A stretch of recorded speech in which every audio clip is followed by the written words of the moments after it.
نحمدہ ونصلی علی رسولہ الکریم اما بعد فاعوذ باللہ من الشیطان الرجیم بسم اللہ الرحمن الرحیم رب اشرح لی صدری ویسر لی امری واحلل عقدۃ من لسانی یفقہوا قولی ربنا لا تؤاخذنا ان نسینا او اخطانا۔ حاضرین گرامی قدر، آج جس موضوع پر مجھے آپ سے گفتگو کرنی ہے اس کا عنوان آپ کے سامنے اسکرین پر موجود ہے کہ رمضان میں اور اس رمضان میں ہم اپنے پروردگار سے زندہ تعلق کیسے قائم کر سکتے ہیں۔ رمضان کی جو آیات سورہ بقرہ میں اللہ تعالیٰ نے بیان کی ہے، اس میں اللہ تعالیٰ نے ایک بات یہ بیان کی ہے وَإِذَا سَأَلَكَ عِبَادِي أَنِّي فَإِنِّي قَرِيبٌ أُجِيبُ دَعْوَةَ الدَّاعِ إِذَا دَعَانِ، کہ میرے بندے جب تم سے میرے متعلق پوچھتے ہیں تو انہیں بتا دو کہ میں تو قریب ہوں، بالکل قریب ہوں۔ اور دوسری جگہ پہ بیان کیا کہ رگے جاں سے بھی قریب ہوں، شہرک سے بھی قریب ہوں۔ اور یہاں یہ کہتے ہیں کہ پکارنے والا جب مجھے پکارتا ہے تو میں فوراً اسی وقت اسے جواب دیتا ہوں۔ یہ خدا کی قربت ہے۔ خدا تو قریب ہے اس لیے کہ وہ زندہ ہے، وہ ہر چیز کی خبر رکھتا ہے، وہ ہمارے سب احوال سے باخبر ہے۔ ہم زندگی میں جو کچھ کر رہے ہیں، کر سکتے ہیں، ہم دیکھتے ہیں، ہم سنتے ہیں، ہم بولتے ہیں، ہم چلتے ہیں، ہم پھرتے ہیں، ہم کھاتے ہیں، ہم اولاد پیدا کرتے ہیں، اس میں سے ایک چیز نہیں ہو سکتی اگر ہمارا پروردگار ہم سے ایک زندہ تعلق قائم نہ رکھے۔ اس کی عطا کردہ زندگی ہے جس کی بنا پر ہم سانس لے رہے ہیں، ہمارا دل دھڑک رہا ہے، ہماری رگوں میں خون دوڑ رہا ہے۔ اس کے جواب میں کہ ہمارا تعلق بھی ہمارے رب کے ساتھ ایسا ہی زندہ تعلق ہے، یہ وہ سوال ہے جس کا جواب ہم آج تلاش کرنے کی کوشش کریں گے۔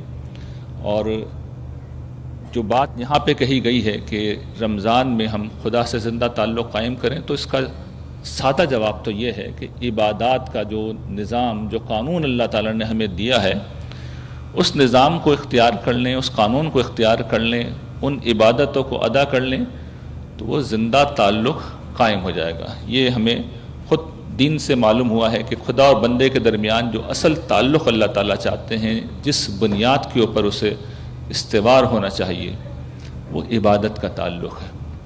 لیکن ہم یہ دیکھتے ہیں کہ ہم سب اور ہم میں سے بیشتر لوگ کسی نہ کسی پہلو سے ان عبادات کو ادا کرتے ہیں، انہیں اختیار کرتے ہیں، لیکن وہ زندہ تعلق نہیں پیدا ہو پاتا۔ عین عبادت کے عالم میں، عین نماز کے عالم میں ہمیں خدا یاد نہیں ہوتا۔ ہم روزے رکھتے ہیں، ہماری زندگی نہیں بدلتی۔ ہم حج کرنے جاتے ہیں، عمرہ کرنے جاتے ہیں، جیسے جاتے ہیں ویسے ہی واپس آ جاتے ہیں، زندگی نہیں بدلتی۔ تو یہ زندگی کیوں نہیں آ رہی؟ کیوں بندگی ہماری زندگی کا احاطہ نہیں کر رہی؟ ہماری ان عبادات کی اگر کوئی تمثیل سمجھی جا سکتی ہے، بیان کی جا سکتی ہے، تو میرے سمجھ میں تو وہ ایک لائف سپورٹ سسٹم آتا ہے۔ آپ نے ہاسپٹلوں میں کبھی دیکھا ہوگا کہ کچھ لوگ جن کی حالت بڑی کریٹیکل ہوتی ہے، بڑی نازک ہوتی ہے، تو ڈاکٹر انہیں آخر میں لائف سپورٹ پر ڈال دیتے ہیں۔ کسی مریض کو اگر سانس نہیں آ رہا تو ڈاکٹر کیا کرتے ہیں؟ وینٹیلیٹر پہ اسے ڈال دیتے ہیں۔ یہ مصنوعی تنفس کا وہ نظام ہے جس کی بنا پر اس کے پھیپھڑے سانس لینے لگتے ہیں، دل دھڑکنے لگتا ہے اور خون کی گردش جاری ہو جاتی ہے۔ لیکن اس مریض کو کبھی آپ دیکھیے، کیا وہ زندہ ہے؟ کیا اس میں زندگی پائی جاتی ہے؟ وہ تو ایک دھڑ ہے جو بستر کے اوپر پڑا ہوا ہے۔ تو ہر چند کہیں کہ ہے، نہیں ہے۔ یہی ہماری عبادات ہیں کہ وہ ہیں، دل دھڑک رہا ہے، سانس آ رہی ہے، لیکن اس عبادت نے کوئی زندگی میں تبدیلی پیدا کی ہے؟ اس نے ہماری زندگی کا احاطہ کر لیا ہے؟ کیا ہم گھر میں، دکان پہ، کاروبار میں، بیوی بچوں کے ساتھ، والدین کے ساتھ، رشتہ داروں کے ساتھ، پڑوسیوں کے ساتھ معاملہ کرتے ہوئے وہی انسان بن گئے ہیں جو اللہ تعالیٰ کو مطلوب ہے؟ اس سوال کا جواب بدقسمتی سے نفی میں ہوتا ہے۔ تو اب مسئلہ یہ ہے کہ کیا وجہ ہے؟ یعنی عبادات میں کوئی کمی ہے؟ عبادات میں کوئی کمی نہیں ہے، یہ خدا نے دی ہے، یہ پروردگار عالم نے دی ہے، اور جس طرح وہ پرفیکٹ ہے اس کی دی ہوئی ہدایت بھی پرفیکٹ ہے۔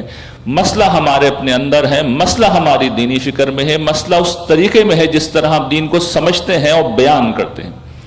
اور اس میں دو مسائل ایسے ہیں جو ہمارے مذہبی فکر میں اس وقت موجود ہیں، وہ تباہ کن ہیں۔ ہمارا مذہبی فکر وہ ہے جس نے انسانی تاریخ کا سب سے بڑا مذہبی ایکٹیویزم پیدا کیا ہے۔ مذہب کے نام پر اس وقت جتنے لوگ زمین پر حرکت کر رہے ہیں، جتنے لوگوں نے جانیں دی ہیں، جتنے لوگوں نے پیسہ دیا ہے، جتنے لوگوں نے زندگی دی ہے، ان کی مثال انسانی تاریخ میں نہیں ملتی۔ لیکن نتیجہ دیکھ لیجئے، آپ دیکھیں گے کہ مسلمانوں سے زیادہ اخلاقی طور پر پس دنیا میں کوئی قوم نہیں ہے۔ یہ رزلٹ ہے اس مذہبی ایکٹیویزم کا۔ تو کوئی مسئلہ ہے، کوئی پرابلم ہے۔ وہ دو پرابلم ہیں جو زندگی میں نے پوری زندگی لگانے کے بعد سمجھے، اور زندگی کا مشن یہی ہے کہ یہ بتایا جائے لوگوں کو کہ یہ پرابلم ہے، اس کو ٹھیک کرو۔ اس کے بغیر اگر دنیا میں نتیجہ نہیں نکل رہا تو اطمینان رکھو، جب پروردگار کے حضور آپ پیش ہوں گے تو اللہ تعالیٰ یہ کہیں گے کہ یہ وہ چیز نہیں ہے جو میں نے کہی تھی، یہ وہ چیز نہیں ہے جو میں نے کہی تھی، تم میرے نام پر کھڑے ہو کے کچھ اور کرتے رہے ہو۔ تو پہلی چیز کیا ہے وہ آپ کے سامنے ہے کہ دین کے اندر دیکھیے دو طرح کی چیزیں تعلیمات میں دین کی نظر آتی ہیں۔ ایک ایمان و اخلاق کی وہ دعوت ہے جس کے اوپر نجات موقوف ہے، جس کے اوپر آخرت کی فلاح موقوف ہے، جس کے اوپر اللہ تعالیٰ کے ہاں کسی شخص کے بندے ہونے یا نہ ہونے کا فیصلہ ہو جاتا ہے۔ اس کی حیثیت پہاڑ کی سی ہے، یہ ٹن ہے، یہ من ہے، گویا کہ اللہ تعالیٰ کے ترازو میں، اس کے عدل کے میزان میں یہ سیر کا باٹ ہے، یہ کلوگرام کا باٹ ہے۔ اور دوسری طرف کچھ اور چیزیں ہیں جن کی اہمیت سد ذریعہ کی ہے، مثال کے طور پر سد وسیلہ کی حیثیت ہے۔ یہ کچھ مستحبات ہیں، کچھ آداب ہیں، کچھ چیزیں اگر نیگیٹو سائٹ پہ دیکھیں تو مکروہات ہیں۔ ہمارے مذہبی فکر نے ان دوسری چیزوں کو اٹھایا اور آسمان پہ پہنچا دیا، ان کو پہاڑ سے زیادہ نمایاں کر دیا۔ تو کرنے سے کچھ نہیں ہوتا۔ خدا کی میزان میں تو جس طرح خدا کے ایک جلیل القدر پیغمبر نے ایسے ہی دور زوال میں آ کے کہا تھا کہ تم لوگ مچھروں کو چھانتے ہو اور اونٹوں کو نگل جاتے ہو۔ بڑی بڑی چیزیں جن کے اوپر نجات موقوف ہے، جن کے اوپر دین کا سارا سمجھے مرکز ہے، محور ہے، جس دعوت کو انبیاء علیہ السلام لے کے آئے ہیں، ان کو تم نے غیر اہم بنا دیا۔ اور جو چیزیں نن ایشو ہیں ان کو تم نے بہت بڑا ایشو بنا دیا۔ تم کسی شخص کو نیک کہتے ہو تو ان دوسری چیزوں کی بنیاد پہ کہتے ہو، کسی کو متقی کہتے ہو تو ان کی بنیاد پہ کہتے ہو، حالانکہ خدا کی میزان میں یہ چند تولہ ہے، یہ ماشا ہے، یہ چند گرام ہے، اور تم سیر کو نظر انداز کیے ہوئے ہو، من کو نظر انداز کیے ہوئے ہو، ٹن کو نظر انداز کیے ہوئے، جو بڑی بڑی چیزیں ہیں وہ تمہارے نزدیک اہم ہی نہیں ہیں۔ تو یہ پہلا مسئلہ ہے، یہ پہلا مسئلہ۔ اور دوسرا مسئلہ یہ کہ کچھ چیزیں واقعتاً سیر ہے، عبادات ان میں سے ایک ہے جو پہاڑ کی طرح عظیم ہے، غیر معمولی ہے۔ خدا کی عبادت کوئی معمولی چیز نہیں۔ آج کل کے دور میں ایک اور یہ سلسلہ چل گیا ہے کہ جی خدا کے حقوق کی کوئی اہمیت نہیں ہے، یہ عبادات بڑی غیر معمولی چیز ہے، ان کی بڑی غیر معمولی اہمیت ہے، اس کے اوپر پورا دین منحصر ہے۔ لیکن اس میں ہم نے کیا کیا کہ ان عبادات کا ایک ہوتا ہے ظاہر، ایک ان کا قانون ہے، وہ بھی اپنی جگہ مقدس ہے، اس کی بھی اپنی اہمیت ہے، لیکن اس پہ اتنا زیادہ فوکس ہو گیا ہے کہ اس کی جو روح ہے، جو اصل ہے، جو حقیقت ہے، جو مقصد ہے، جو نتیجہ نکلنا چاہیے وہ کوئی زیر بحث ہی نہیں ہے، اس کا احساس نہیں ہوتا، اس کا تصور، اس کا خیال نہیں ہوتا، وہ ہمارے لیے کوئی حیثیت ہی نہیں رکھتا۔ اور نتیجہ یہ نکلا ہے کہ جس طریقے سے اگر آپ کسی مردہ کو دیکھیں جس کی ابھی ابھی روح قبض ہوئی ہو تو آپ ایسا محسوس کرتے ہیں کہ ایک شخص سو رہا ہے، لیکن ہم جانتے ہیں وہ سو نہیں رہا، وہ تو مر گیا ہے، اور تھوڑے ہی دیر کے اندر اس کا جسم بو چھوڑ دے گا۔ ہم جلد سے جلد کوشش کرتے ہیں کہ اس کو اس کی قبر میں اتاریں۔ مردار یہ ہوتا ہے، جب روح نکل جائے تو یہ ہوتا ہے۔ تو ہماری عبادات میں سے بھی ہم نے روح نکال دی ہے، اس کے ظاہری ڈھانچے کو نہ صرف باقی رکھا ہے بلکہ ساری توجہ کا مرکز اسی کو بنا دیا، ساری توجہ کا مرکز اسی کو بنا دیا۔ اور اس کا نتیجہ یہ ہوتا ہے کہ پھر جو حضرت عیسیٰ علیہ السلام نے اسی دور زوال میں کھڑے ہو کے تعبیر اختیار کی تھی کہ تم چونا پھری ہوئی قبریں ہو، تم چونا پھری ہوئی قبریں ہو۔ تاج محل کتنا خوبصورت ہے، کتنا شاندار ہے، اندر سے کیا ہے؟ وہ قبر ہے، مردار ہے، ہڈیاں ہیں، گند ہے، غلاظت ہے، اندر یہ ہے، اور باہر سے بہت خوبصورت۔ تو یہ وہ مسئلہ ہے جو ہماری عبادات کے ساتھ ہو گیا ہے، اور اس کے نتیجے میں اب پرابلم یہ آ گیا ہے کہ ہم ساری عبادتیں کرتے ہیں اور ہمارے پروردگار سے زندہ تعلق نہیں قائم ہو پاتا. تو اس گفتگو میں میری کوشش یہ ہے کہ میں اختصار کے ساتھ کچھ اہم عبادات کو لوں جو عام طور پر رمضان میں لوگ اختیار کرتے ہیں اور پھر ان کی روح کی طرف آپ کو متوجہ کروں. اور اس کا نتیجہ آپ یہ دیکھیں گے کہ اگر آپ نے اس روح کو سمجھ لیا, اس اسپرٹ کو سمجھ لیا, اس حقیقت کو سمجھ لیا, تو آپ یہ دیکھیں گے کہ آپ کی زندگی کا یہ سب سے قیمتی رمضان ہوگا, زندگی کو بدل دینے والا انشاءاللہ یہ رمضان ثابت ہوگا.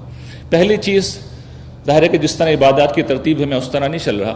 رمضان کے پہلو سے میں بات کروں تو قرآن مجید, ہم جانتے ہیں کہ رمضان کا مہینہ قرآن مجید کے ساتھ خاص ہے. شہر رمضان الذی انزل فیہ القرآن, رمضان وہ مہینہ ہے جس میں اللہ تعالیٰ نے قرآن کو نازل کیا ہے. تو ہم عام طور پر تو قرآن مجید کو اس طرح پڑھتے ہیں کہ سمجھتے ہی نہیں ہیں. اور ہمیں یاد ہے بچپن میں خود ہم ریس لگاتے تھے, 1 قرآن 5 قرآن 10 قرآن ختم کر لیے, 2 قرآن 3 قرآن ختم کر لیے. تو ریس کرتے ہیں, ہم کمپٹیشن کرتے ہیں, سمجھتے نہیں. اس کی مثال ایسے ہی ہے کہ جیسے کوئی شخص ایران سے اس کا تعلق ہے, اردو کا اس کو ایک حرف نہیں آتا, وہ اس مجمع میں آ کر, اس جگہ آ کر اگر میری تقریر سنے گا تو اسے کیا فائدہ ہوگا. ہو سکتا ہے عقیدت کے ساتھ سر جھکا کے بیٹھ جائے کہ کوئی دین کی بات ہو رہی ہے, اچھی بات ہو رہی ہوگی, تو اس احساس کے سوا کچھ لے کے نہیں جائے گا, کوئی ہدایت لے کے نہیں جائے گا. اور قرآن مجید اپنا تعارف شروع سے یہی کراتا ہے کہ ھدی للمتقین ھدی للناس, یہ قرآن کی حیثیت ہے, یہ اس کا مقام ہے. اچھا, کچھ لوگ ہیں جو قرآن کو سمجھ کے پڑھتے ہیں, لیکن وہ مسئلہ یہ ہے کہ چونکہ مچھروں کو چھاننا اور روٹوں کو نگل جانے کا ذہن ہے, نن ایشو اس کو ایشو بنا لیا, تو پورے قرآن میں سے ان کو جو اہم ترین چیزیں نظر آتی ہیں وہ وہی نظر آتی ہیں جن کی خود کوئی اہمیت نہیں ہے, جو ان کا اپنا اجتہاد ہے, اپنا فہم ہے. دین کی اصل تعلیم, دین کی بنیاد, جس پر نجات موقوف ہے, جس پر جنت موقوف ہے, جس پر جہنم میں انسان جا سکتا ہے, اس کو سرسری سے پردے چلے جاتے ہیں, اس کو وہ اہمیت نہیں دیتے. یہ قرآن مجید کے ساتھ ہم نے مسئلہ کر دیا. چنانچہ لوگ قرآن پڑھتے ہیں چاہے سمجھ کے پڑھیں, انہیں حاصل کچھ نہیں ہوتا. جب حاصل کچھ نہیں ہو رہا تو بیکار ہے, وہ حاصل نہیں ہو رہا جو مطلوب ہے تو بیکار ہے. تو اب یہ سمجھ لیجیے کہ قرآن مجید کیا ہے. دیکھیے, قرآن مجید اللہ کا کلام ہے. آپ کہیں گے تم نے ہماری معلومات میں کون سا اضافہ کر دیا, ہمیں بھی پتا ہے کہ اللہ کا کلام ہے, لیکن اللہ جانتے ہیں کون ہے. اللہ آسمان و زمین کا خالق ہے.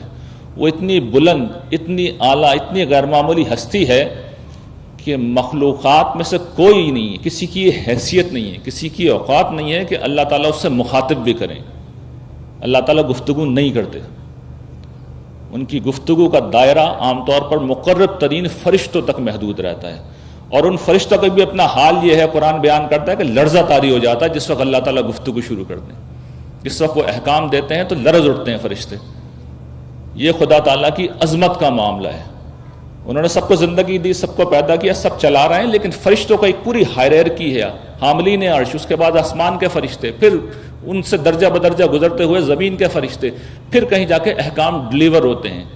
فرشتوں میں بھی اتنے درجات ہیں, جس طرح بیوروکریسی کے درجات ہوتے ہیں کہ ایک جناب آپ کا سیکریٹری ہوتا ہے, اس کے نیچے پھر آئی جی ہوتا ہے, پھر ڈی آئی جی ہوتا ہے, پھر ایس ایس پی ہے, پھر ڈی ایس پی ہے, اور پھر اس کے نیچے انسپیکٹر, اور پھر کانسٹیبل. تو کانسٹیبل کی سطح پہ حکومت کے احکام جو ہوتے ہیں پولیس کے تحت امن و امان کے, وہ امپلیمنٹ ہوتے ہیں. تو فرشتوں کا معاملہ بھی یہی, ان کی جو ہائرارکی ہے اس میں سے جو سب سے ٹاپ کے اوپر فرشتے موجود ہیں, اللہ تعالیٰ ان کو ہی ایڈریس کرتے ہیں. ان کی عظمت اتنی غیر معمولی ہے کہ مخلوق اس قابل ہی نہیں ہے, تحمل ہی نہیں کر سکتی کہ وہ گفتگو کریں, تو وہ نہیں کرتے. لیکن انہوں نے ہم انسانوں کو عزت بخشی ہے کہ انہوں نے ہم سے خطاب کیا. یہ بڑی غیر معمولی بات ہے. اس خوش نصیبی پہ قرآن خود تبصرہ کرتا ہے, فَبِذَالِكَ فَلْيَفْرَحُوا, لوگوں اس پہ خوشیاں مناؤ, اس پہ خوشیاں مناؤ. خدا نے تم سے گفتگو کی ہے تمہارے مسائل کو حل کرنے کے لیے, تمہیں راہ دکھانے کے لیے, تم سے کلام کیا. اور آخری دفعہ یہ معاملہ ہوا جب آسمان نے زمین سے گفتگو کی. 1500 سال پہلے رسول اللہ صلی اللہ علیہ وسلم کے اوپر اللہ تعالیٰ نے قرآن مجید کو نازل کیا, اور اس میں کیا بات کہی. اللہ تعالیٰ نے لوگوں کو ابدی فلاح کا راستہ بتایا. یہ بتایا کہ یہ وسیع و عریض کائنات میں نے تمہارے لیے بنائی ہے, میں تمہیں اس کا بادشاہ بنانا چاہتا ہوں, یہ تمہاری منزل ہے, اس کو ذہن میں رکھو. اور دیکھو اس کا راستہ یہ راستہ میری بندگی کا راستہ ہے. اور اس میں جو بیشتر چیزیں اللہ تعالیٰ نے کرنے کی بتائیں اس کا تعلق مخلوق سے تھا, بہت کم چیزوں کا تعلق اپنی ذات سے تھا. اس لیے کہ اللہ تعالیٰ بے نیاز ہیں. دیکھیں, میں اور آپ جتنے سجدے کر لیں, جتنے روزے رکھ لیں, ہم اللہ تعالیٰ کی عزت میں کوئی اضافہ نہیں کر سکتے. جتنی بھی عبادات ہیں وہ ہمارے لیے رکھی گئی ہیں کہ تمہیں کچھ فائدہ ہو جائے. ابھی میں بتاؤں گا تو ایک ایک عبادت میں آپ کو پتہ چل جائے گا اللہ کا کوئی فائدہ نہیں ہو رہا. ہمارا ہی فائدہ ہے. ہم نہیں تھے اللہ تعالیٰ تب بھی تھے, ہم نہیں ہوں گے اللہ تعالیٰ تب بھی ہوں گے. تو اللہ تعالیٰ اپنی بات نہیں کرتے, زیادہ تر چیزوں کا تعلق ہوتا ہے کہ تم اپنے معاملات ٹھیک کر لو. یہ ہدایت دی انہوں نے. اچھا, صرف ہدایت ہی نہیں دی انہوں نے, بلکہ اس ہدایت کو چونکہ لوگ نہیں مانتے, ان حقائق کو لوگ نہیں مانتے, جنت کو نہیں مانتے, جہنم کو نہیں مانتے, فرشتوں کو نہیں مانتے, خدا کو نہیں مانتے, تو اللہ تعالیٰ نے اس ہدایت کے ساتھ یہ انتظام کیا کہ وہ عدالت جسے قیامت کے دن وہ برپا کریں گے, جس کی وعید کے لیے, جس کے انذار کے لیے انبیاء علیہ السلام تشریف لاتے ہیں, انہوں نے یہ کہا کہ میں آخری دفعہ اس سرزمین عرب میں برپا کر کے دکھاتا ہوں, اور تمہیں یہ دکھاتا ہوں کہ یہ جو بکریاں چرانے والے ہیں ان کو میں دنیا کا حکمران بنا دوں گا. اور یہ جو وقت کے فرعون ہیں, ابو لہب, ابو جہل, یہ مارے جائیں گے, بے دردی سے مارے جائیں گے, ذلیل ہوں گے. اور یہ سب کچھ پہلے ہی کہہ دیا, ہونے سے پہلے کہہ دیا, ان شانیک هو الابتر, تمہارا یہ دشمن ہے, اس کا نام و نشان اس سرزمین سے مٹا دیا جائے گا. تو قرآن مجید میں آپ کو یہ دونوں چیزیں ملیں گی. آپ کو وہ ہدایت بھی ملے گی, آپ کو وہ راستہ بھی ملے گا, آپ کو وہ منزل بھی ملے گی جو اللہ تعالیٰ نے بتائی ہے. منزل جنت ہے, اس کی جو ایک گھاٹی ہے, جو کھائی ہے, وہ جہنم ہے, وہ کہتے ہیں اس سے بچو, جنت تک پہنچو. یہ راستہ ہے ایمان کا, عمل صالح کا. اور پھر باقی قرآن میں کیا ہے, وہ جد و جہد جو رسول اللہ صلی اللہ علیہ وسلم اور ان کے مخاطبین کے درمیان میں ہوئی. حضور دعوت دے رہے تھے اور کفار انکار کر رہے تھے, تو ان سے گفتگو کر کے ان کو سمجھایا گیا, اور جب نہیں مانے تو پیش گوئی کر دی گئی, بتا دیا گیا کہ اب یہ نہیں بچیں گے. قرآن جہاں ختم ہو رہا ہے وہاں پہ بھی آپ دیکھ سکتے ہیں,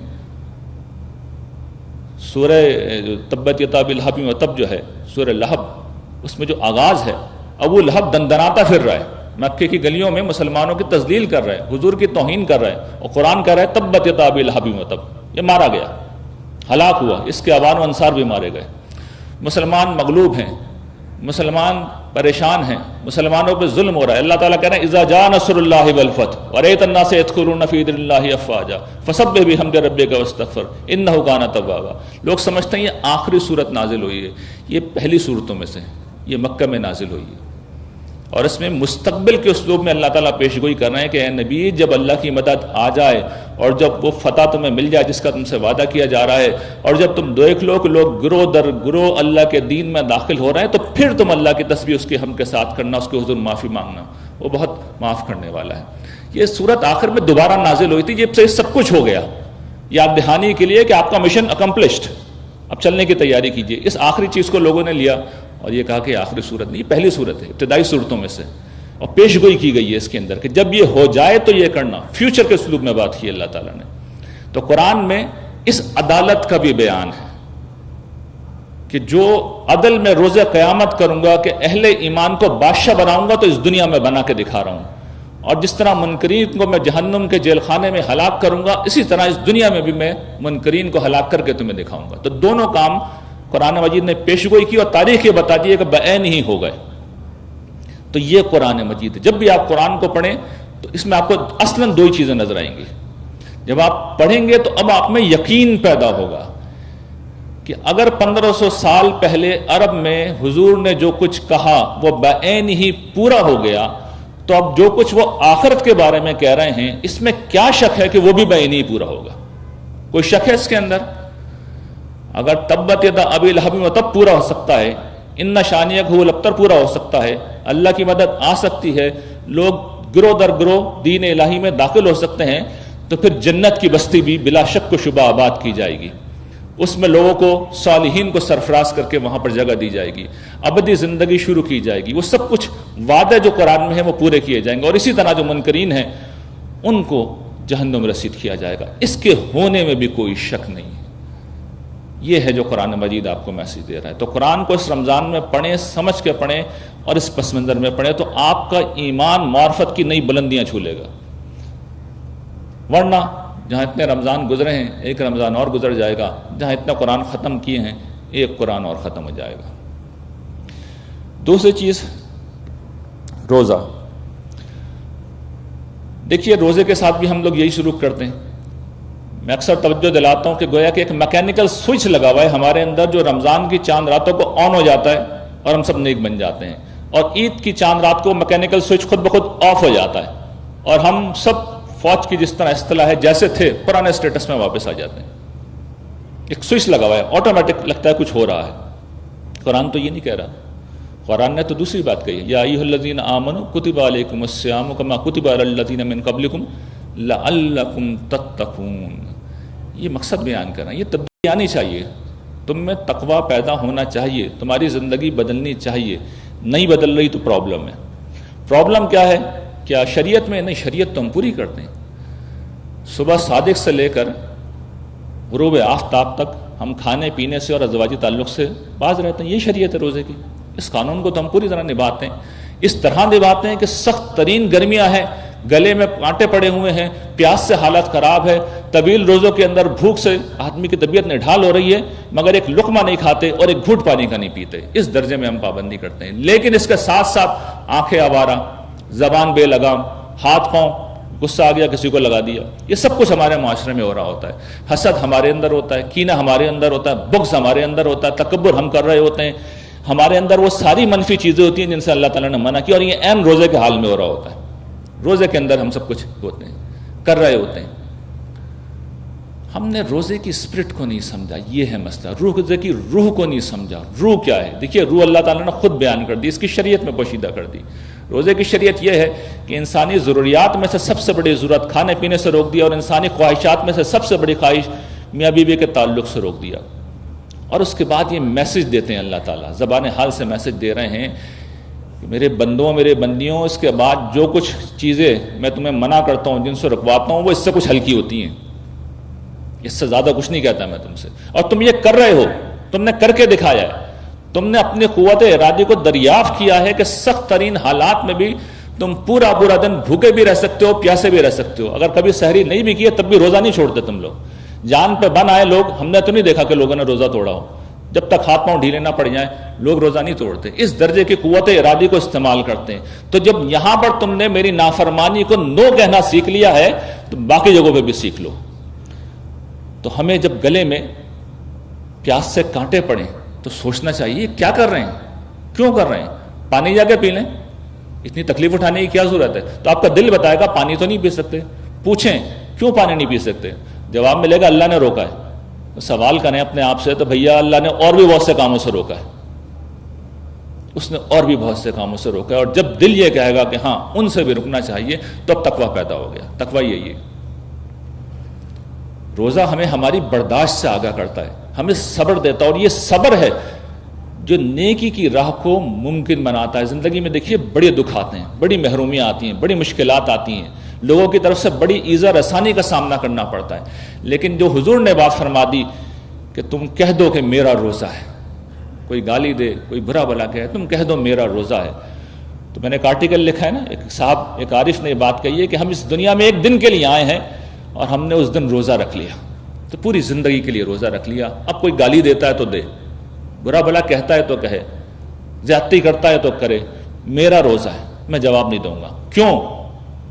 اس لیے کہ حضور یہ کہتے ہیں کہ بندہ جب افطار کرتا ہے تو گویا کہ وہ جنت کا تجربہ کر لیتا ہے. ساری پابندیاں ہٹ گئیں, پیٹ بھر کے کھانا کھاؤ, پیٹ بھر کے پانی پیو. تو یہ جنت کا ایک تعارف ہے جو بندہ مومن کر لیتا ہے کہ کل قیامت کے دن میں اللہ کے حضور پیش ہوں گا تو وہاں پہ بھی اللہ تعالیٰ کہیں گے میرے بندے, میری بندی, ساری پابندیاں اٹھ گئیں, جو دل چاہے اب کرو. قرآن نے کہا نا وَلَكُمْ فِيهَا مَا تَشْتَهِي أَنفُسُكُمْ وَلَكُمْ فِيهَا مَا تَدَّعُونَ, جو تمہارا دل چاہے گا, جو تم مانگو گے. اس سے بڑی بات کہی نہیں جا سکتی, یہ صرف عالم کا پروردگار کہہ سکتا ہے. جو تمہارا دل چاہے گا, جو تم مانگو گے تمہیں دیا جائے گا. تو ساری پابندیاں اللہ تعالیٰ اٹھا لیں گے. جب منزل یہ ہے, جب ہدف یہ ہے, جب مقام یہ حاصل کرنا ہے, تو پھر پورے زندگی کے لیے بھی ہم روزہ رکھ لیں گے. اور یہی تقویٰ ہے, یہی تقویٰ ہے. اس احساس کے ساتھ اگر آپ روزے رکھیں گے تو آپ دیکھیں گے آپ کے اندر چینج کا پروسیس شروع ہو جائے گا, تبدیلی آنا شروع ہو جائے گی, تقویٰ پیدا ہونا شروع ہو جائے گا.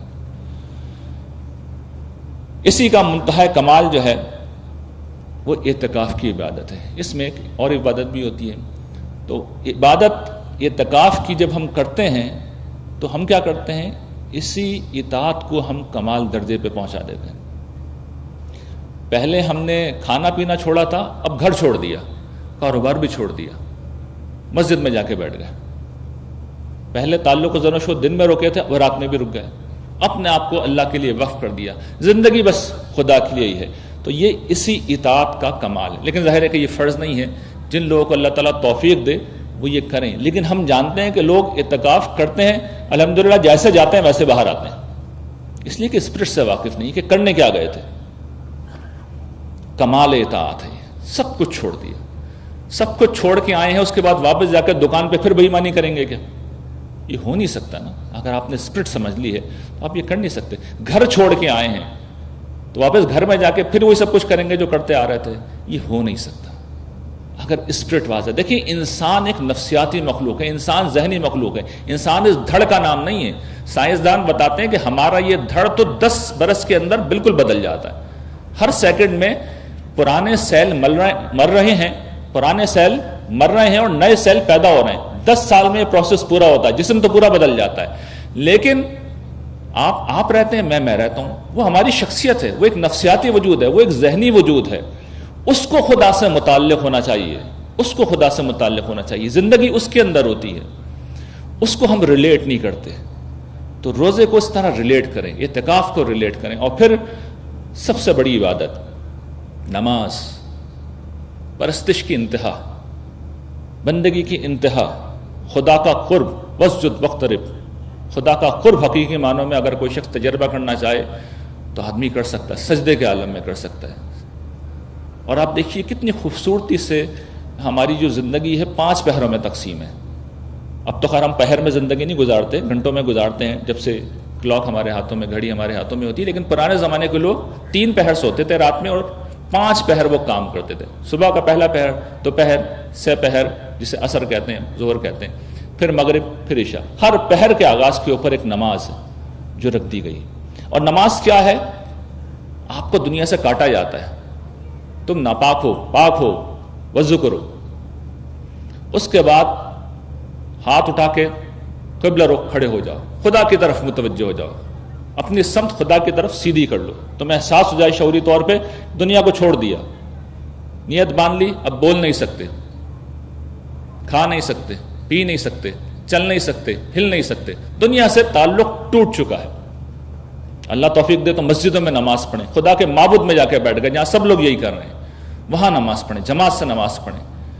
دنیا سے کٹ چکے ہیں. اور اس کے بعد کیا کر رہے ہیں؟ ناک رگڑ رہے ہیں، ناک رگڑ رہے ہیں، جھک رہے ہیں، ہاتھ باندھ کے کھڑے میں، عاجزی کا، پستی کا اظہار کر رہے ہیں، بندگی کا اظہار کر رہے ہیں. بندگی کیا ہوتی ہے؟ اس دور کے لوگوں کو شاید یہ سمجھنے میں مشکل ہو، زمانہ قدیم کے لوگوں کے لیے بڑا آسان تھا. دیکھیے وہاں ہر گھر میں غلام ہوتے تھے. یہ جو غلام ہوتا ہے نا، سب کا زمانہ میں جو غلام ہوتے تھے، ان کا اپنے آقاؤں سے رشتہ یہ ہوتا تھا کہ ان کی کوئی ول نہیں ہوتی تھی، کوئی مرضی نہیں ہوتی تھی، کوئی ارادہ نہیں ہوتا تھا، کوئی خواہش نہیں ہوتی تھی. آقا جیسا کہتے تھے وہ ویسا کرتے تھے. یہ ممکن ہی نہیں تھا کہ وہ کچھ کر سکیں. تو یہ غلامی، یہ بندگی، یہ نماز میں ہم یہی کر رہے ہوتے ہیں. اور کیا کہہ رہے ہوتے ہیں؟ اللہ کی حمد، الحمدللہ رب العالمین. حضور نے ایک بڑی خوبصورت حدیث قدسی ہے نا، اس میں اللہ تعالیٰ کہتے ہیں کہ نماز کو میں نے اور اپنے بندے کے درمیان آدھا بانٹ دیا. تو اس کے بعد حضور نے پوری سورہ فاتحہ پڑھ کے ایکسپلین کیا. نماز کو سورہ فاتحہ کے مترادف قرار دیا حضور نے. اس سورہ فاتحہ میں ہم کیا کہتے ہیں؟ اہدنا الصراط المستقیم.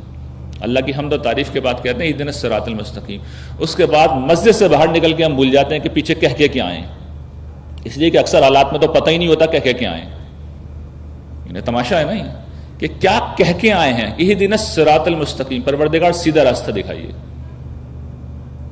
ان کا راستہ جن پہ آپ کا انعام ہوا. اگر یہ جملہ یاد ہے تو ہم وہ کام کریں گے جس سے خدا کا غضب نازل ہو. ہم وہ کام کریں گے جس سے ہم خدا کی بارگاہ میں گمراہ و مردود کہلائیں. ہم وہ کام کریں گے جس سے ہمیں خدا کی نعمت اور رحمت حاصل ہو. اگر اسپرٹ یاد ہے، اسپرٹ خود قرآن نے بیان کی. حضرت موسیٰ کو اللہ تعالیٰ نے جب بلایا، پہلی دفعہ مکالمہ کیا، تو ان سے جملہ کیا کہا تھا؟ اقم الصلاۃ لذکری، نماز کو قائم کرنا، میں تمہیں یاد رہوں گا.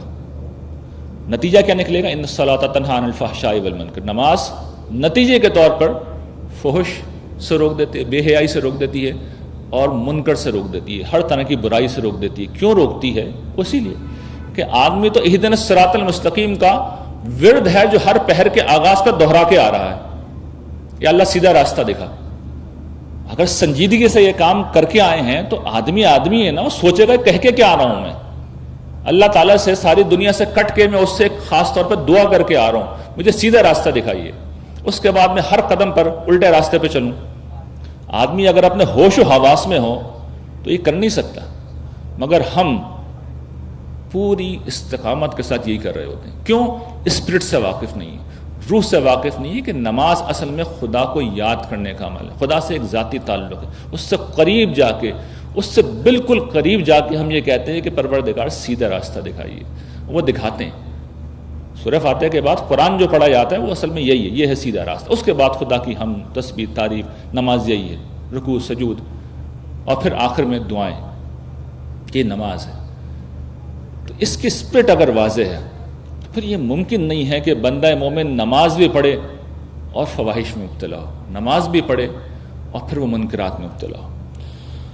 اس کے بعد اگلی عبادت زکوٰۃ، بڑی غیر معمولی عبادت ہے۔ وہ اگر اللہ کی پرستش کا ایک پہلو تھا نماز، اور روزہ اطاعت کو نمایاں کرتا ہے، تو یہ ایک اور پہلو کو نمایاں کرتا ہے، اور وہ یہ کہ سابقہ زمانوں میں، پرانے زمانوں میں، بلکہ آج بھی یہ دستور ہے کہ جب ہم کسی بڑے کے حضور پیش ہوتے ہیں، اس کے سامنے جاتے ہیں تو کچھ گفٹ لے کے جاتے ہیں، ہم اپنی زبان میں اسے گفٹ کہتے ہیں، سابقہ دور میں اسے نظر کہتے تھے۔ اور بڑا کوئی بادشاہ ہو پھر تو بڑے اہتمام سے نظر پیش کرتے تھے لوگ، کوئی شخص جاتا تھا اور بڑا خوبصورت سا گھوڑا لے جاتا تھا، کوئی شخص جاتا تھا تلوار بڑی غیر معمولی لے جاتی تھی، نوادرات لوگ لے کے جاتے تھے، قیمتی تحائف لے کے جاتے تھے۔ بادشاہ کے حضور جا رہے ہیں تو اس کی شان کے مطابق کچھ پیش کریں، یہ اس کی حقیقت ہے۔ تو یہ کیا کرتی ہے زکوٰۃ کو؟ اللہ نے یہی قرار دیا ہے۔ اور یہ کیا کرتی ہے؟ سورہ توبہ میں آیت 103 میں حضور صلی اللہ تعالیٰ نے کہا ہے، خذ من اموالہم صدقۃ تطہرہم وتزکیہم بہا، ان کے مالوں سے صدقہ لو، ان سے، اور اس سے تم کیا کرو گے؟ ان کو پاکیزہ بناؤ گے، ان کی تطہیر کرو گے اور ان کو پاکیزہ بناؤ گے۔ تطہیر کیا ہوتی ہے؟ دیکھیے، یہ آلودگی سے، نجاست کو دور کرنے کا عمل ہے، آلودگی کو اور نجاست کو دور کرنے کا عمل ہے۔ یہ جو دنیا ہے یہ ساری برائیوں کی جڑ ہے، اور یہ دنیا کیسے آتی ہے آدمی کے پاس؟ پیسے سے آتی ہے۔ پیسہ اصل میں دنیا کے قائم مقام ہے۔ تو جس وقت بندہ مومن یہ پیسہ، اپنا پیسہ جو اس نے بڑی محنت و مشقت سے کمایا ہے، یہ کسی نیکی کے کام میں خرچ کرتا ہے، تو وہ بتاتا ہے کہ یہ دنیا اہم نہیں ہے، آخرت اہم ہے، میں وہاں کے لیے انویسٹ کر رہا ہوں۔ اور اگر انویسٹ کر رہا ہوں، اپنے رب کے لیے کر رہا ہوں، تو پھر یہ تو ممکن نہیں ہے نا کہ میں اس کو حرام طریقے سے کماؤں، مجھے جس سے بھی بچنا ہوگا۔ پھر یہ بھی ممکن نہیں ہے کہ تھوڑا میں نے نیکی میں خرچ کرا اور تھوڑا گناہ میں خرچ کیا، اگر سوچ سمجھ کے کر رہے ہیں تو یہ ہو نہیں سکتا۔ پھر آدمی بچے گا، اسراف سے بچے گا، تبذیر سے بچے گا، نمود و نمائش سے بچے گا، اظہار شان سے بچے گا، ریاکاری سے بچے گا، اس لیے کہ ان چیزوں سے دوسرے لوگوں پہ برا اثر پڑتا ہے۔ آدمی اچھی زندگی گزار سکتا ہے، جو چاہو کھاؤ، جو چاہو پیو، اسراف نہ کرے، تکبر نہ کرے، اظہار شان نہ کرے، فضول خرچی نہ کرے۔ تو ان سب چیزوں سے آپ کا انفاق اگر صحیح پس منظر سے کیا گیا ہے تو بچائے گا۔ دوسری چیز یہ ہے جو اس سے بھی بڑی چیز ہے، تزکیہ کرتا ہے، پاکیزہ کرتا ہے۔ کیسے پاکیزہ کرتا ہے؟ تزکیہ کا مطلب یہ ہوتا ہے کہ آپ کے اندر ایمان کی ایک نشو و نما پیدا ہوگی، آپ کا ایمان بڑھے گا۔ اور وہ کیسے بڑھے گا؟ دیکھیے، ہمارا ایمان نہ پہلی طرح تطہیر ہوتی ہے نہ تزکیہ ہوتا، اس کی ایک وجہ ہے کہ ہم زکوٰۃ کو نظر سمجھ کے نہیں دیتے۔ تو میں اب آپ کو ایک چیز بتا رہا ہوں، یہ عمل آپ کیجئے گا، آپ دیکھیں گے کہ آپ کی زکوٰۃ بالکل ڈیفرنٹ زکوٰۃ بن جائے گی، آپ کا انفاق بالکل ڈیفرنٹ انفاق بن جائے گا۔ اور اس کے لیے آپ کو کرنا یہ ہے، ہم کیا کرتے ہیں جب زکوٰۃ عام طور پہ کیلکولیٹ کرتے ہیں تو رجسٹر کھولتے ہیں، اپنا اکاؤنٹ دیکھتے ہیں، بھئی اتنے پیسے ہیں، 2.5% کے حساب سے یہ زکوٰۃ ہم نے الگ کر لی۔ اس کے بعد کوئی غریب آتا ہے، ضرورت مند آتا ہے، ہم دے دیتے ہیں، دین کی نصرت کے کسی کام میں ہم دے دیتے ہیں، تو ہم ایک میکینیکل پروسیس سے اس کو فارغ کر دیتے ہیں۔ میں اب آپ سے عرض کر رہا ہوں کہ آپ کیا کیجئے، آپ جس وقت زکوٰۃ کا حساب لگاتے ہیں تو لگائیں، جس وقت نیت کر رہے ہیں کریں، اس کے بعد بیٹھ جائیں، پروردگار کے حضور بیٹھ جائیں اور کہیں کہ پروردگار، میں آپ کا غلام، میں آپ کا بھکاری، میں ایک فقیر، میرے پاس جو کچھ ہے وہ آپ کا دیا ہوا ہے، میری کیا اوقات کہ آسمان و زمین کے بادشاہ کو میں کوئی بھیٹ، کوئی نظر پیش کر سکوں، میری اتنی حیثیت ہی نہیں ہے، یہ جو کچھ دے رہا ہوں اس پہ شرم آ رہی ہے، مجھے اس پہ شرم آ رہی ہے، لیکن بہرحال بندہ عاجز ہوں، یہ میں آپ کی بارگاہ میں نظر کر رہا ہوں، اسے قبول کر لیجیے۔ جب آپ یہ کہیں گے تو فرشتوں میں دوڑ لگ جائے گی، یہ کون شخص ہے جو اللہ کے حضور اپنا دل لے کے آیا ہے؟ یہ بندہ مال لے کے نہیں آیا ہے، یہ اپنی ہستی کو لے کے آیا ہے۔ اس لیے کہ اللہ تعالیٰ کو آپ پوری دنیا میں پیش کر دیں، اللہ کی شان کے لیے وہ بہت کم ہے۔ آسمان و زمین کی ساری بادشاہی بھی آپ اس کے مالکوں اور پیش کر دیں تو اللہ کے لیے وہ کچھ بھی نہیں ہے، کچھ بھی نہیں ہے۔ اسے بندے کا دل چاہیے ہوتا ہے، اس کی نفسیات چاہیے ہوتا ہے، اس کا عجز چاہیے ہوتا ہے، وہ کہیں آتا ہی نہیں ہے۔ اسے پیش کیجیے، اسے پیش کیجیے، پروردگار یہ فقیر کا بیٹا، فقیرنی کا بیٹا، بھکاری کا بیٹا، بھکارن کا بیٹا آپ کی بارگاہ میں حاضر ہے، یہ حقیر سا نظر آنا ہے، اس کو قبول کیجیے۔ یہ اسپرٹ جس وقت پیدا ہوگی اس کے نتیجے میں یہ انفاق اللہ تعالیٰ اٹھائیں گے، اسے آسمان و زمین کے برابر کر دیں گے، چھوٹی سی چیز بھی بڑھا کے کہاں سے کہاں پہنچا دیں گے۔ تو جب بھی انفاق کریں، بلکہ ابھی یہ تجربہ کر سکتے ہیں۔ مجھے معلوم ہے ہر دفعہ پروگرام میں لوگ آتے ہیں، کچھ نہ کچھ ڈونیشن دیتے ہیں، چھوٹے بڑے کی اللہ کی یہاں کوئی اہمیت نہیں ہوتی، اسپرٹ جا رہی ہوتی، اسپرٹ جا رہی ہوتی۔ اس وقت بھی اگر آپ نے تو پہلے اپنی کرسی پہ بیٹھ کے اللہ تعالیٰ کو مخاطب کریں، آپ دیکھیں گے کہ محبت کا، قرب کا ایسا تجربہ آپ کے اوپر گزرے گا جس کو آپ نے زندگی میں کبھی نہیں فیس کیا ہوگا۔ یہ میری بات آج کی نشست میں کچھ اور یاد نہ رہے، اس کو بس یاد رکھیے گا، یہ حاصل نشست ہے۔ خدا کو آپ کا وجود چاہیے، آپ کی شخصیت چاہیے، آپ کی محبت، آپ کی عقیدت چاہیے، پیسہ نہیں چاہیے، آپ کا سجدہ نہیں چاہیے، آپ کا رکوع نہیں چاہیے۔ وہ تو قانون بنا دیا گیا ہے، اس لیے کوئی طریقہ ہونا چاہیے جس کو سب فالو کریں۔ جب یہ اسپرٹ ہوگی، جب یہ جذبہ ہوگا تو پھر انسان کا بس نہیں چلے گا کہ وہ سب کچھ اپنے مالک کے اوپر نچھاور کر دے۔ اور جس طرح جلیل القدر پیغمبر نے کہا تھا کہ آدمی کا دل وہاں ہوتا ہے جہاں اس کا مال ہوتا ہے، تو پھر مال جہاں ہوگا یعنی آخرت میں، جنت میں، تو پھر دل بھی اصل میں انسان کا وہیں پہ لگا رہے گا۔ ورنہ لوگ رخیص بن کے زندگی گزارتے ہیں، پیسے بچاتے رہتے ہیں، بخل کرتے رہتے ہیں۔ اس پہ حضور نے بڑا خوبصورت تبصرہ کیا ہے۔ آدمی کہتا ہے، ابن آدم کہتا ہے میرا مال، میرا مال۔ یہ تمہارا مال کیا ہے؟ تمہارا مال وہ ہے جو تم نے کھایا پیا اور اس کو پہن لیا، برت لیا، کنزیوم کر لیا، باقی سب تمہارے وارثوں کا مال ہے، سب پیچھے چھوڑ کے جاؤ گے۔ ہم سمجھتے ہیں ہمارے پاس بہت پیسہ ہے جی، بینک اکاؤنٹ میں اتنے پیسے ہیں، گاڑیاں اتنی ساری ہیں، بنگلہ اتنا بڑا ہے۔ جو آپ کنزیوم کر رہے ہیں اصل میں وہ آپ کا ہے، باقی سب وارثوں کا ہے۔ کسی وقت بھی موت کا فرشتہ آئے گا اور کفن جس میں جیب نہیں ہوتی اس طرح لے کے جائے گا، اور بتا کے نہیں آتا وہ۔ یہ جو معصوم چھوٹے چھوٹے بچے مر جاتے ہیں، نوجوان مر جاتے ہیں، یہ نصیحت ہوتی ہے کہ موت کا انتظار نہیں کرو کہ موت آئے گی بڑھاپے میں، وہ کسی وقت بھی آ سکتی ہے، اور جب آئے گی تو حساب کتاب کا موقع نہیں دے گی۔ اس وقت کچھ دینا بھی جاؤ گے تو قبول نہیں ہوگا۔ آزادی کے ساتھ دینا، ساری ہماری قدر و قیمت یہ ہے کہ فرشتے گن پوائنٹ پہ لے کے نہیں کھڑے ہوئے، ہمیں کسی نے گن پوائنٹ پہ نہیں لے رکھا، ہم آزاد ہیں، ہم خود مختار ہیں، ہم جو چاہیں کر سکتے ہیں۔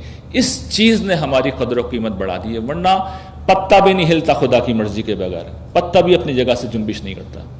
تو نظر کا یہ جذبہ ہونا چاہیے، یہ احساس ہونا چاہیے۔ جب یہ احساس ہوگا تو پھر آپ کا انفاق آسمانوں کو، زمین سب کو بھر دے گا۔ اور آخری عبادت رمضان میں اس میں سے عمرہ ادا کرتے ہیں، لیکن حج اور قربانی بھی ہمارے یہاں چونکہ ماشاءاللہ لوگ کرتے ہیں، اس کی بھی اسپرٹ سمجھ لیجیے۔ وہ مال کی نظر تھی، یہ اب زندگی اور جان کی نظر ہے، یہ زندگی کی اور جان کی نظر ہے۔ عمرے میں دیکھیں ہم کیا کرتے ہیں، گھر بار چھوڑتے ہیں، وطن چھوڑتے ہیں، اور احرام پہن کے حرم حاضر ہو جاتے ہیں۔ مطلب یہ ہے کہ اب دنیا کی ساری زینتوں کو ہم نے چھوڑ دیا اور حرم کے چکر لگاتے ہیں، طواف کرتے ہیں۔ مطلب یہ کہ خدا کو اپنی زندگی کا مرکز اور محور بنا لیا۔ اس کے بعد صحیح کرتے ہیں، خدا کی راہ میں صحیح و جہاد کی ایک تمثیل ہے جو گویا کہ اس کا عملی مظاہرہ کرتے ہیں، اور آخر میں ہم حلق کرتے ہیں، یعنی گنجے ہوتے ہیں، بال منڈواتے ہیں، یا پھر قصر کرتے ہیں، بال ترشواتے ہیں۔ یہ خواتین ہوتی ہیں تو ایک لٹ کاٹ کے بھی علامتی طور پہ یہ کام ہو جاتا ہے۔ یہ ہے ہی علامت، کس چیز کی علامت ہے؟ علامت اس چیز کی ہے کہ پروردگار میں اپنے گھر سے آیا، دنیا کی زینتوں کو چھوڑا، آپ کے گرد پھیرے لگائے، اور اب بال کٹوا کے، یہ بتا رہا ہوں زمانہ قدیم میں کسی کو غلام بنایا جاتا تھا تو اس کے بال کاٹے جاتے تھے، اسے گنجا کیا جاتا تھا۔ تو میں بال کٹوا کے یہ بتا رہا ہوں کہ میں غلام بننے آیا ہوں، اتنی دور سے میں آپ کا غلام بننے آیا ہوں۔ میں آزاد ہوں، آج تک آزاد تھا، میری ماں نے مجھے آزاد جنا تھا، لیکن آج میں غلام بننے آیا ہوں، مجھے غلام بنا لیجیے۔ تو کوئی جاتا ہے اس طرح؟ نہیں، ہم ٹورزم کے لیے جاتے ہیں، ہم شاپنگ کرنے جاتے ہیں، ہم ایک عبادت ایک روٹین ہے پورا کرنے جاتے ہیں، تو یہ سارے کام ہو جاتے ہیں، غلام نہیں بنتے، نہیں لکھتے فرشتے، اللہ تعالیٰ وہ نہیں کرتے۔ چنانچہ جیسے ہی واپس آتے ہیں اللہ تعالیٰ ہمیں شیطانوں کے حوالے کر دیتے ہیں، اس کے بعد وہی حرام کاری، وہی بدکاری، وہی زبان سے لوگوں کو ایذا دینا، وہی ہاتھ پاؤں سے حرام کمانا، پوری زندگی اسی ڈھب کے اوپر رہتی ہے۔ کیوں؟ اس لیے کہ اللہ تعالیٰ اپنے غلاموں کو بچاتے ہیں۔ غلام غلطی بھی کرتے ہیں، میں یہ نہیں کہہ رہا اس سب کرنے کے بعد آپ بہت نیک ہو جائیں گے، ہم نیک ہو جائیں گے، ہم سب گناہ گار ہیں، ہم بار بار گناہ کریں گے، لیکن اللہ تعالیٰ اپنے غلاموں کو کھینچتے رہتے ہیں، بلاتے رہتے ہیں، لوٹاتے رہتے ہیں۔ قرآن کہتا ہے نا کہ اندھیروں میں بھی وہ گھر جاتے ہیں اللہ کے بندے، تو اللہ تعالیٰ ان کو روشنی کی طرف واپس لے آتے ہیں۔ اور جو خدا کی طرف نہیں ہوتے، کبھی روشنی ان کے اوپر آنے بھی لگے، نور ایمان کا آنے بھی لگے، تو شیاطین انہیں کھینچ کے لے جاتے ہیں۔ یہ فرق ہوتا ہے، جس وقت آپ بندے بن جاتے ہیں تو اللہ تعالیٰ اونرشپ لے لیتے ہیں، پھر وہ توبہ کی توفیق دیتے ہیں، وہ راستہ دکھاتے ہیں۔ اس کے بعد حج ہے، حج میں اللہ تعالیٰ نے اسی تمثیل کے اندر، اسی تمثیل میں ایک چیز اور بڑھا دی، یعنی اب آپ مینا جاتے ہیں، اضافی طور پہ یہی سارے کام کرنے کے علاوہ مینا جاتے ہیں، عرفات جاتے ہیں، یہ کیا ہے؟ شیطان کے خلاف جنگ کی تمثیل۔ شیطان کو 3 دن تک سنگبار کرتے ہیں لوگ، یعنی یہ دنیا اصل میں کیا ہے؟ خدا کے دشمن شیطان کا اعلان جنگ ہے جو ہمارے خلاف ہے۔ تو ایک بندہ مومن جس وقت حج کرتا ہے تو وہ یہ کہتا ہے پروردگار میں اس جنگ میں غیر جانبدار نہیں ہوں، میں آپ کی طرف سے لڑوں گا، یہ نصرت دین، میرا رب پکار رہا ہے، اس کے دین کو مدد کی ضرورت ہے، میں تماشا کیسے دیکھ سکتا ہوں؟ میں غیر جانبدار اس جنگ میں کیسے رہ سکتا ہوں؟ میں خیر و شر کی اس جنگ سے کیسے بے نیاز رہ سکتا ہوں؟ مجھے ہر حال میں اترنا ہوگا۔ اور میں ہمیشہ سمجھاتا ہوں، میرے والد صاحب کا کہیں جھگڑا ہو، میرے بھائی کا جھگڑا ہو، تو جب میں غیر متعلق نہیں رہ سکتا تو میرے رب سے اگر کوئی دشمنی کرے گا، شیطان یہ دشمنی کرے گا، تو میں کیسے غیر متعلق رہوں گا؟ میں ہر صورت میں جاؤں گا، اور اس راہ میں جو آخری چیز ہے قربانی، جان بھی دینی پڑے وہ بھی دوں گا۔ اس طرح اس جانور کا خون بہا رہا ہے، یہی کرتے ہیں نا قربانی میں، جانوروں کا خون بہاتے ہیں۔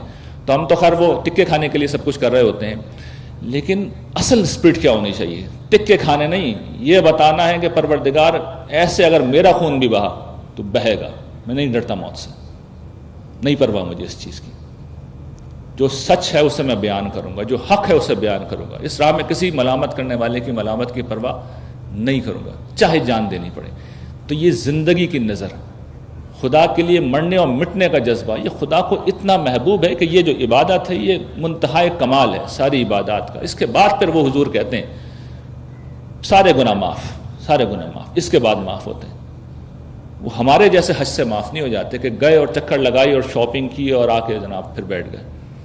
تو اللہ تعالیٰ کہتے ہیں یہ بندہ جو ہے اس کی روح تو پاکستان میں رہ گئی، گھر میں ہی رہ گئی، کاروبار میں رہ گئی، شاپنگ میں رہ گئی، وہ روح کہاں ہے؟ فرشتے بھی ڈھونڈتے رہتے ہیں نامہ اعمال میں، روح ہے کہاں؟ وہ بندہ تو چکر لگا رہا ہے، اس کی روح کہاں ہے؟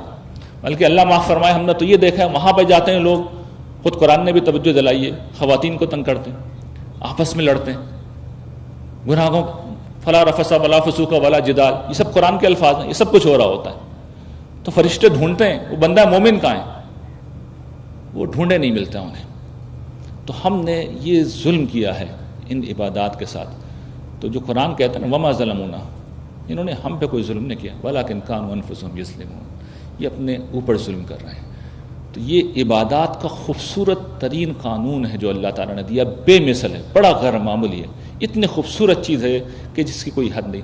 اس کو اس کی اسپرٹ کے ساتھ جس وقت ہم اختیار کرتے ہیں تو زندگی بدلنے لگتی ہے، سب کچھ بدلنے لگتا ہے، خدا سے ایک زندہ تعلق پیدا ہوتا ہے۔ میں پھر دہراتا ہوں، ایسا نہیں ہوتا کہ آپ سمجھیں کہ اس کے بعد گناہ نہیں ہوں گے، گناہ ہوں گے، دیکھیے جب تک زندہ ہیں ہوتے رہیں گے، لیکن گریں گے پھر اٹھ جائیں گے، پھر چلنے لگیں گے، پھر پھسلیں گے پھر اٹھ جائیں گے، پھر چلنے لگیں گے۔ شیطان بھی مایوس ہو جائے گا کہ اس شخص کو پرماننٹ گمراہ نہیں کیا جا سکتا، اس کو ہٹایا نہیں جا سکتا، اس لیے کہ خدا آخر میں جب ہم سے کچھ نہیں ہوگا تو خدا گود میں اٹھا کے لے جائے گا۔ خدا اپنے بندوں کو کبھی نہیں چھوڑتا، یہ بات یاد رکھیے گا، خدا اپنے بندوں کو کبھی نہیں چھوڑتا، لیکن اپنے بندوں کو نہیں چھوڑتا۔ نفس کے بندوں کو چھوڑ دیتا ہے، تعصب کے بندوں کو چھوڑ دیتا ہے، شیطان کے بندوں کو چھوڑ دیتا ہے، فرقہ واریت کے اسیروں کو چھوڑ دیتا ہے، ظاہر پسندی کے اسیروں کو چھوڑ دیتا ہے، اپنے بندوں کو نہیں چھوڑتا، اپنی بندیوں کو نہیں چھوڑتا۔ بندے بنیے اس کے، اور بندے بننے کا طریقہ یہی ہے کہ عبادت کو اس کی روح کے ساتھ اختیار کیجئے۔ جس وقت آپ عبادات کو ان کی روح کے ساتھ اختیار کریں گے تو آپ دیکھیں گے کہ دنیا بدل گئی، زمین بدل گئے، آسمان بدل گئے۔ اس رمضان میں یہ عہد کیجئے کہ یہ رمضان انشاءاللہ ایک زندہ رمضان ہوگا، اس رمضان میں ہم زندہ عبادات کریں گے اور اپنے رب سے ایک زندہ تعلق پیدا کریں گے، اور وہ تعلق پھر آپ دیکھیں گے کہ اللہ تعالیٰ کی توفیق سے آپ کی زندگیوں کو ہمیشہ کے لیے بدلے گا۔ وآخر دعوانا ان الحمد للہ رب العالمین۔